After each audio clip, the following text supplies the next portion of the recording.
vector joining 2 points. If P1 and P2 are any 2 points in the XYZ plane, then the vector joining these 2 points, that is P1 and P2 vector. How do we find this P1, P2 vector? So, to find that, with the help of origin, let's form a triangle of OP1, P2.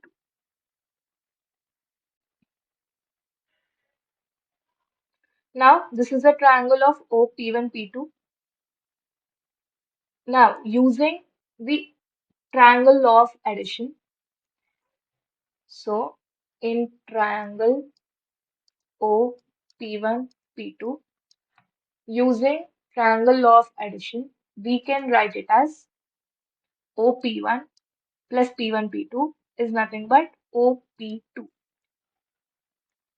OP1 vector plus P1, P2 vector is nothing but OP2 vector. Here we want the final output for or the result for P1, P2 vector. So we can write it as OP2 vector minus OP1 vector. OP2 is nothing but the position vector of P2, right?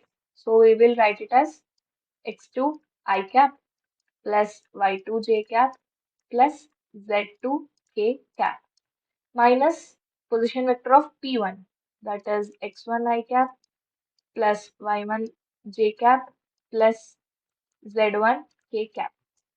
Now, if you take common of unit vectors, you will get it as x2 minus x1 I cap plus y2 minus y1 j cap plus z2 minus z1 k cap. So this is the actual vector what we want.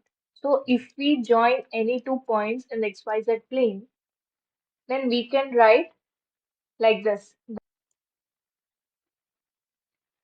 The subtraction of coordinates of I cap and j cap and k cap. So how do we find the magnitude? So the magnitude of P1, P2 vector is nothing but just use the distance formula, that is squaring of the coordinates under root. So it becomes under root x2 minus x1 whole square plus y2 minus y1 whole square plus z2 minus z1 whole square. So in this way, we will get the vector joining 2 points and also its magnitude.